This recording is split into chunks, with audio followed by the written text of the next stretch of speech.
Galera, chegamos aos 500 mil inscritos e eu só tenho a agradecer vocês. Valeu mesmo, pessoal. Bora continuar essa escalada e chegar aos 550 mil. Então já dá aquela força pro canal e se inscreve e deixa um gostei aqui embaixo para batermos a meta de 4.006 likes. E agora, bora lá. Na cena de abertura, um jovem aprendeu da pior forma que o ser humano só dá valor para alguma coisa quando você a perde. A segunda coisa que ele aprendeu é que perder é muito fácil. Essa segunda descoberta perturba o garoto desde sempre, porque sua cabeça vive martelando que ele vai perder todos que ama, ou aqueles com quem ele se conecta. Pensando nisso, diante do túmulo dos seus familiares após um grave acidente de carro, o rapaz chora enquanto é consolado por uma amiga que afirma que tá do lado dele. Esse garoto se chama Sano Taio, que apesar da dor sem igual dessa perda, parece que tem muitos amigos para acalmar esse sofrimento, e eles se esforçam para chamar o garoto para várias atividades como futebol ou karaokê. Apesar disso, o Asano recusa todas as propostas que recebe para dar um rolê, e o pessoal continua sem conseguir conhecer esse rapaz que tá há um mês nessa classe, mas entra em colapso só de ter que responder os outros. Porém, não é que Asano não queira criar amizade com esses caras, mas algo impede que ele dê o próximo passo. Nesse instante, sua amiga Mutsumi questiona se o Taio rejeitou de novo aquele pessoal e dá uma bronca nele por continuar fugindo. Ele perde a paciência com isso e pede pra ficar em paz. Porém, Mutsumi tinha feito o almoço do garoto porque ele só vive trabalhando e não vem se alimentando direito. Então no final ela tava obrigando ele a comer todas as cenouras dessa vez. Bisbilhota na cena. Os garotos rejeitados se perguntam por que o maior ídolo dessa escola, Yosakura, faria papel de bobo assim, mesmo que os dois sejam amigos de infância. Enquanto isso, Mutsumi se mostra preocupada porque Taio só vive sozinho o tempo inteiro e ela teme que ele passe o resto da sua vida assim. Por outro lado, o garoto contesta o fato de que ela rejeitou recentemente o Tanaka, um terceirão bonito, inteligente e capitão do time de futebol. Ela se gaba de leve por ter dado um fora num cara desses, mas logo pede pro amigo seguir em frente e arranjar novas amizades, porque com certeza seus pais ficariam felizes com isso. Dito isso, Mutsumi ia dar a comida na boca do amigo, porém um homem se mete na frente e abocanha o garfo. A garota reclama que o Sr. Hirokawa tinha prometido parar de filar a comida alheia, mas ele responde que não pode controlar os impulsos do seu corpo diante de uma comida tão deliciosa. Então ela pergunta se ele não deveria estar em uma viagem de negócios no exterior. Porém, Hirokawa sentiu tanta falta do almoço da Mutsumi que resolveu voltar mais cedo só pra matar a vontade. Ainda por cima, ele ficou muito tempo longe dessa bela mecha branca da garota e pede pra esfregar seu rosto nela. Porém, ela avisa com um sorriso que vai denunciar o homem se ele se atrever a fazer isso. Por fim, Hanakawa convida Asano para ir pro escritório dele depois da aula, e o garoto fica preocupado de ter feito alguma coisa de errado, mas Hanakawa vai embora de um jeito esquisito sem revelar nada. Depois da aula, os rapazes fazem questão de se despedir do Asano, e ele caminha pelos corredores do colégio enquanto lembranças do acidente invadem sua mente, lembrando constantemente o garoto que sua capacidade de se conectar com os outros foi enterrada junto dos seus pais. Ao chegar na sala do vice-diretor, Asano é recebido com chá e o Sr. Hanakawa sente estranhamente perto dele, antes de mostrar sua coleção de fotos secretas da Mutsumi. Por dentro, Asano chama o vice-diretor de pervertido, e lembra o quanto esse cara sempre viu a Mutsumi como uma de suas favoritas. Por isso, ele considera denunciar o cara, principalmente porque ele tem uma foto de quando a garota tinha só 3 anos. Hanakawa revela que sempre se rendeu à beleza da Mutsumi, e não conseguia ficar afastado dela. Inclusive, quando aquele tal de Tanaka começou a encher o saco, ele pediu gentilmente que parasse de ficar atrás dela, e no final o garoto acabou cedendo ao pedido. Analisando esse discurso passivo-agressivo nas entrelinhas, Asano nota que precisa fazer alguma coisa antes que esse maníaco faça alguma coisa com sua amiga. Porém, Hanakawa, com inveja dos almoços que o Asano ganha da garota, ameaça ele com uma lâmina. Durante muito tempo, o vice relevou o garoto por ser amigo de infância dela, mas agora ele não vê outra alternativa. Asano não conseguia se mover diante do medo, porém uma garota misteriosa invade a sala e aciona um estranho dispositivo que leva Asano embora dali. Algum tempo depois, o garoto acorda num lugar estranho onde Mutsumi estava do lado de um pessoal mais esquisito que ele já viu na vida. Um gigante de jaleco com um balde na cabeça assusta Asano, que tenta fugir, e uma garota avisa ao grandalhão Nanao que não é possível ele se esconder atrás da Mutsumi. Logo a amiga de infância do Asano explica que esses são os irmãos dela, o que deixa o jovem em parafusos. A irmã mais velha se chama Futaba, o nome do irmão mais velho é Shinzo, a de cabelo roxo é a Shion. O moleque fantasiado é o Kengo, o gigante é chamado de Nanao e o cão de guarda é o Goliath. Todos esses membros formam uma família de espiões e Mutsumi confessa que foi difícil manter isso em segredo durante esses 10 anos. Asano fica maluco com essa revelação e acha que todo mundo ali tá zoando com a cara dele. Portanto, ele pega uma pistola achando que é de brinquedo, mas dispara pro alto sem querer e percebe que o buraco é realmente mais embaixo do que ele pensava. Goliath explica que ser espião é um emprego comum, longe do que os filmes mostram, e Futaba reclama que teve um aumento de espiões funcionários públicos que cobram quase nada, então não tem como competir com isso, mesmo que Shion comente que eles estão avaliados em 4.8 de 5 na internet. Pelo menos, segundo Kengo, eles têm o irmão Kyoichiro para aumentar a popularidade deles, o espião masculino que as mulheres mais querem se tornar alvo de investigação. Motsumi explica que ele tem alguns sérios desvios de caráter, mas que em questão de competência profissional, certamente é o melhor espião da família. Segundo Futaba, o Asano estava sendo alvo dele porque rumores de uma fanpage indicavam que alguém estava planejando matar a Motsumi. Então Futaba acrescenta que certo dia, num incidente, Motsumi sofreu uma lesão quase fatal do Kyoichiro, e esse cabelo branco é um resquício do estresse daquele incidente. Desde então ele ficou obcecado pela irmã em níveis anormais, por causa do seu sentimento de culpa. Ele trocou de nome e escolheu um trabalho onde poderia vigiar ela de perto, manipulando todas as relações pessoais dela da forma que bem entende, se tornando uma espécie de monstro protetor. Como Asano é amigo de infância da Motsumi, o Kyoichiro poupava o garoto, mas com essa denúncia, ele tem a justificativa perfeita para matar ele. Por falar nele, um alarme revela que o Kyoichiro tá dentro dessa casa, provavelmente para pegar o Asano. Porém, os irmãos pedem pro jovem ficar calmo, porque eles trancaram todas as portas que dão acesso a esse quarto e instalaram todas as armadilhas possíveis pro espião primogênito. Futaba quer dar uma surra no irmão mais velho,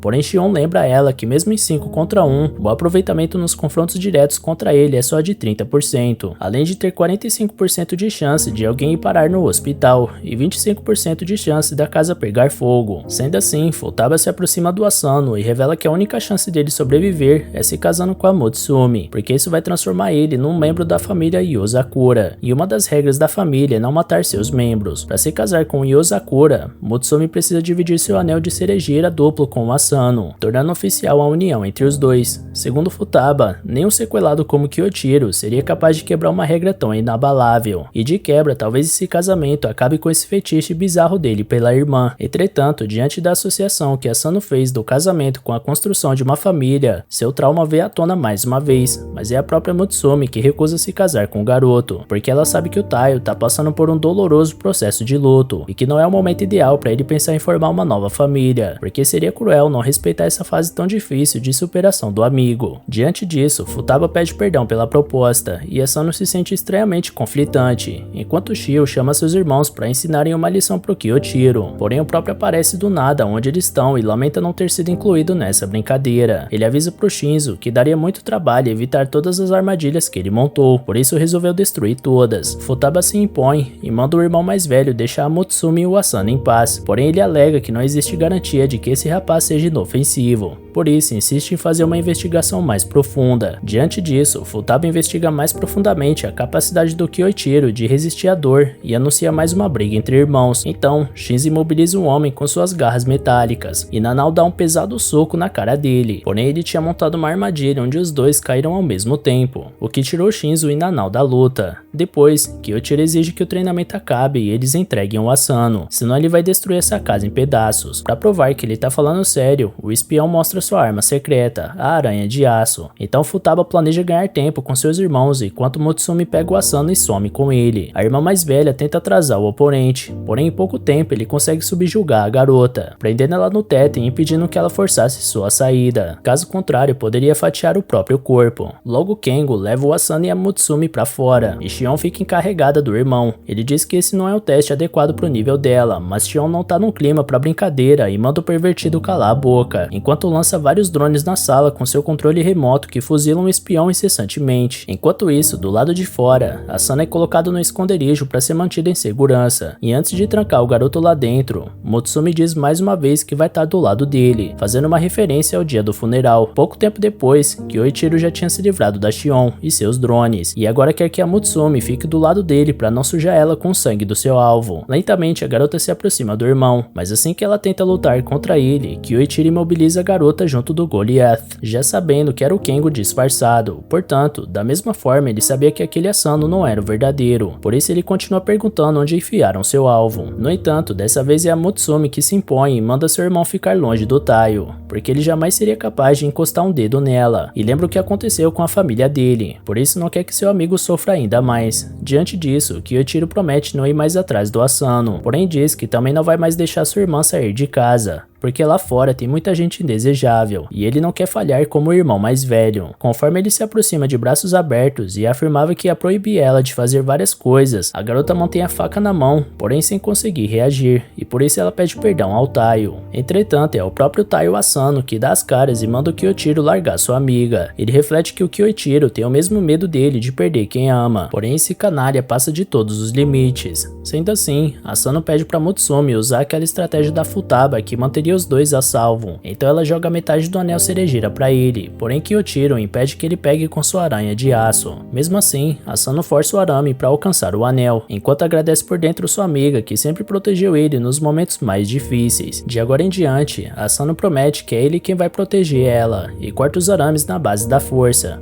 Assim, ele finalmente coloca o anel e confirma sua união com a garota, que cai nos seus braços logo em seguida, enquanto seus mais novos irmãos celebram o acontecimento ao chegarem no local. No fim do dia, Taiyo observava seu belo anel já deitado na sua cama. Um pouco antes, ele se despedia da Mutsumi e perguntava se Kyoichiro ia ficar bem, porque aparentemente o cara ficou meio perturbado com o casamento repentino da irmã. Porém, Futaba deixa claro que vai fazer ele engolir a realidade, nem que seja na base do morro. Por fim, Mutsumi agradeceu o garoto pela ajuda. 7h30 da manhã do dia seguinte, Taiyo é acordado pelo despertador na presença do Kyoichiro armado de uma faca. Quando o espião erra a primeira facada, ele tem que admitir que os reflexos do jovem estão em dia. Taiyo pergunta o que esse cara tá fazendo ali, e ele responde que esse é o tradicional bom dia da família Yozakura. Além do mais, se quer bancar o espião, o garoto tem que dormir com o olho aberto para evitar virar picadinho. Em seguida, Kyoichiro apresenta o treinamento matinal da família, ao imobilizar o pobre garoto com seus arames. No andar de baixo, Mutsumi cozinhava alegremente, até que escuta os gritos do seu mais novo esposo.